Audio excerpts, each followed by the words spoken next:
Hey y'all, happy Sunday. Time for our deep dive into the next episode of the Pit, which is hour 3. I would like to dub this Robbie has to pee, man. He seems to spend the entire episode trying to go to the bathroom. And spoiler alert, he does not actually pee in this episode. It doesn't actually come until episode 4, which is one of my favorite episodes so far of the season, which we'll talk about next week. But anyway, so Robbie has to pee. We pick up in hour 3 where we left off in hour 2, with them working on Mr. Milton. Victoria tries to find out about McKay from Langdon, and Langdon continues to be insensitive. He continues to jump from case to case.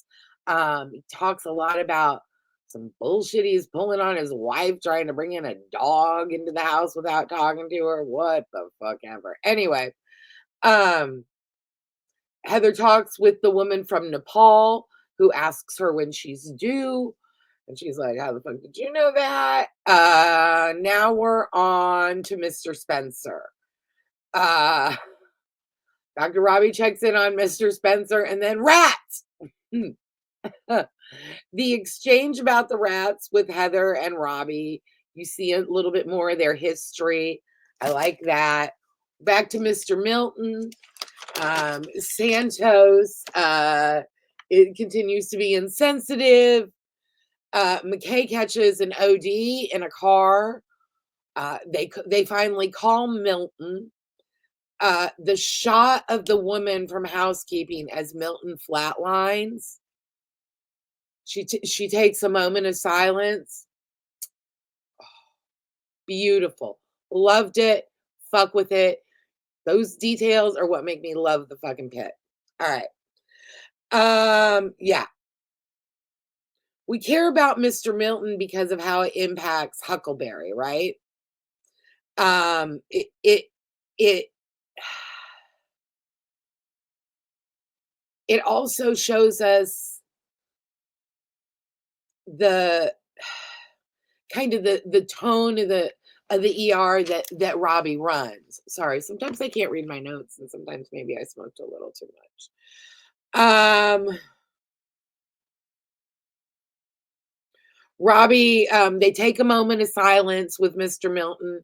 It's a really nice moment, and then Robbie disperses the teams. Like, come on, time to move on now.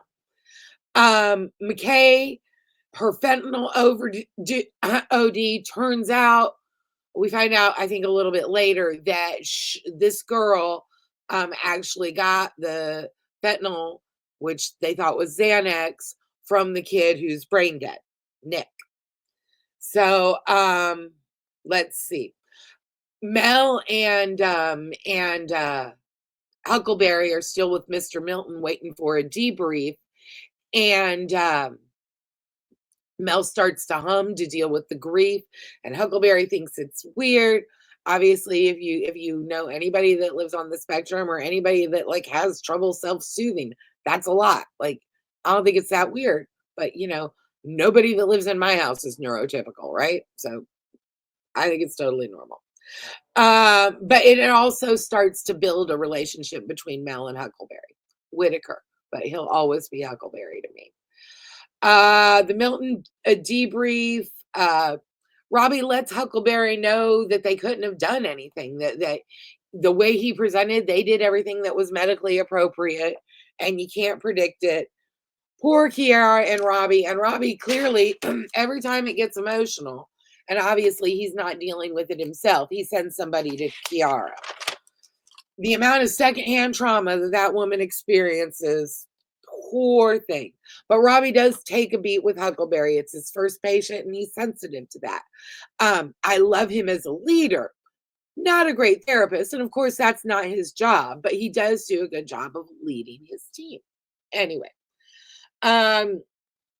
Santos tries to be nice to Victoria, to kind of sidle up to her because her mom's a surgeon. Here's a hot take. I fucking like Santos. I get Santos. I mean, she says, "Oh, it's a joke." No, I don't really deflect with humor. Clearly, it's true. I also do the same thing. I'm on YouTube talking shit about people I don't fucking know. So, you know what I'm saying? Like, I get it. Robbie and his fentanyl over OD. And then we get my favorite patient, a trauma they catch, one of the construction workers in the hospital, catches a nail in his heart. Um, I heard him. He talks about there was it was a scuffle. It was a Donnybrook. I wish he had used brouhaha, which is 100% my favorite word. Brouhaha. Mm. Anyway, I also heart Heather in this trauma. Victoria gets to intubate the guy and does it very smoothly. Let's see. No. Sorry, don't know what happened. Anyway, Mel checks in with Kiara about the kid who ate the weed gummy from the previous episode. Langdon and Mel pick up a STEMI, which I had to look up, but it's a heart attack that involves a complete blockage of one of the arteries. So now you know.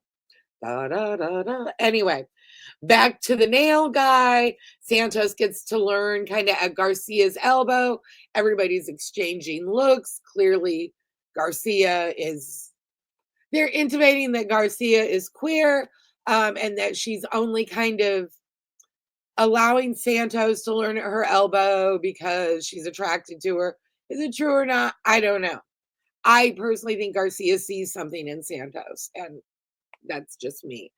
They have two saves, the nail guy and the STEMI that goes in, and they talk about the admit to balloon, the time it takes to get the guy who's having the heart attack up to the cath lab and stuff, and how that's a big deal. Two saves. Mel gets super excited. Um, Y'all notice that Robbie does not do well with like people touching him either. There are a couple of instances where like she goes to high five, or there's an instance where he's dealing with Huckleberry and he's very awkward when he goes to pat his shoulder, and that's a very awkward exchange. And I'm curious about that, if that's a reflection of, used to be that was kind of totally normal in all workplaces where, you would touch that, but of course you can't do that anymore without permission and stuff. And I don't know if that's part of it or if it's a thing in Robbie. Anyway, what do y'all think? Anyway, let's see. Now we go. And yeah, Mel and Santos are excited about the saves, but it's kind of on to the next. Who the fuck cares? We got all these other people. Um, we got Mohan and her sickle cell patient. Robbie is on her ass about how slow she is. And I feel like he came down on her too hard, but I also feel like there's a history too where she must have, in kind of the not, in the recent past, but what we obviously haven't seen in the last 2 hours, where she's lost a patient and he's trying to get her to get back on the horse. And I think later on, maybe that's why she connects so much with Huckleberry and trying to get him back on the horse. I think that was a little bit of tough love on Robbie's part. Just my opinion. What do y'all think? Um, Here's a hot take. Could Myrna be the shooter at Pit Fest? Spoiler alert for upcoming episodes of the deep dives, but just wondering, could it be Myrna? They're trying to lead us towards David, but I don't think they would be that obvious. I just don't. Anyway, Robbie tells Nick's parents that he's brain dead, but they're still not accepting it. Particularly the mother is having a hard time. Has anyone picked up else on the fact that he's doing with Nick's parents kind of exactly what he just ripped Mohan's ass for? He's spending a lot of time and resources just to get these, and I know it's not just, but as far as from a medically necessary standpoint, just to get these parents to accept the death of their son. And he feels like she's being too thorough, but she's taking care of this sickle cell patient where no one else offered her compassion. So like once again, physician, heal thyself. He talks later about how that's not Shakespeare, that's from the Bible, and I thought that was interesting. Anyway, What else are we going to? Robbie lets Dana and again, Dana and Kiara take care of the emotional stuff. Very interesting. Let's see. Ooh, new page. Uh Here we see Mohan takes Huckleberry under her wing, tries to get him back up on the horse. And so far, Huckleberry begins his what seems to be season-long running joke. Some of the levity in the show is Huckleberry in his scrubs, and she takes him into the lounge to get Mylanta so a patient can get relief faster. And he gets the Mylanta all over him. Then later on, there's an exchange. He has to like get naked, put a gown on. Anyway, it's very funny, him in the scrubs. I like it as a comedic device, some levity in all of the really intense situations. And you find that people that work in those situations, they also find that humor where they can. And I know I've watched a lot of stuff about healthcare workers and stuff, and how they say that that part of the show is relatable too. So, what do y'all think? Anyway, let's see. Mel and Santos. It kind of illustrates how they are very different people, and I can't wait to hear more. I feel for Mel. I also identify with Santos a little bit, like I said earlier. Now we're back to Mr. Spencer. Robbie's trying to get the kids to kind of accept that their dad, they need to let go. The son is kind of ready. The daughter isn't. And we later find out it's because the daughter has regrets and the son doesn't really. Um, Mr. Bradley talks to Dana, and this is when we find out that the two ODs are connected. Mr. Bradley is Nick's dad, the fentanyl OD that's brain dead. And this is when we find out that Nick was the one that actually procured the Xanax.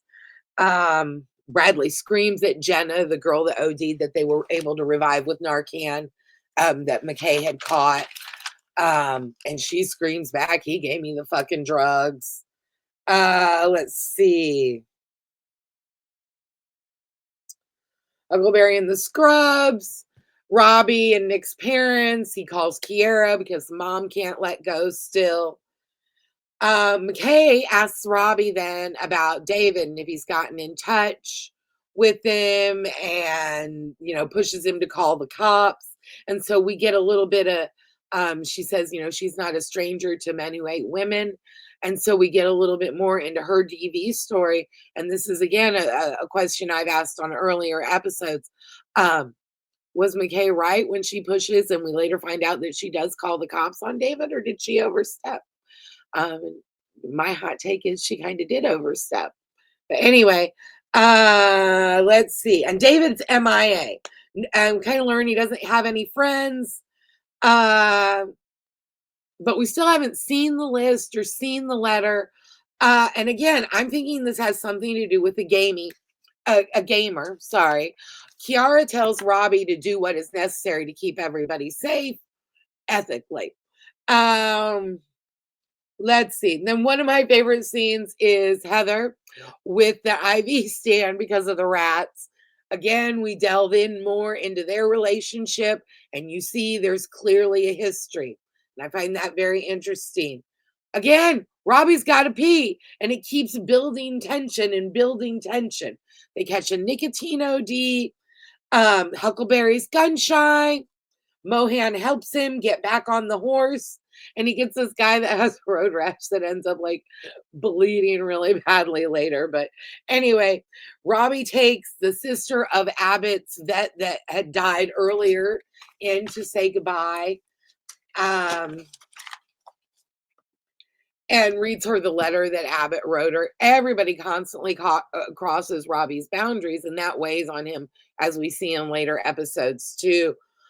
Ambulance gets stolen. Later episodes, they're all placing bets on who took it, where it's going to land, all this stuff. And Robbie finally convinces Mr. Spencer's kids to let him go. And then we end the episode. So that's hour 3 of the Pit. Y'all tell me what y'all thought. It was great. Thank you so much, everybody, for all the new subscribers and stuff.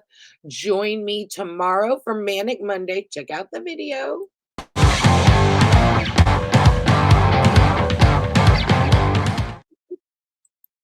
I'm sorry. I'm so goofy. I'm such a dork. Um, but join me tomorrow. I'm going to talk about everything I'm going to assault my senses with for the upcoming week. I always talk about and plan a lot more than I can because I got the ADHD, y'all know. And then join me Tuesday for Tinfoil Tiara Tuesday, where I'm going to talk about all the drama behind Garcelle stepping away from Real Housewives of Beverly Hills. Um, and yeah, all that stuff. And y'all have a great rest of your Sunday, and I'll see you tomorrow. Bye.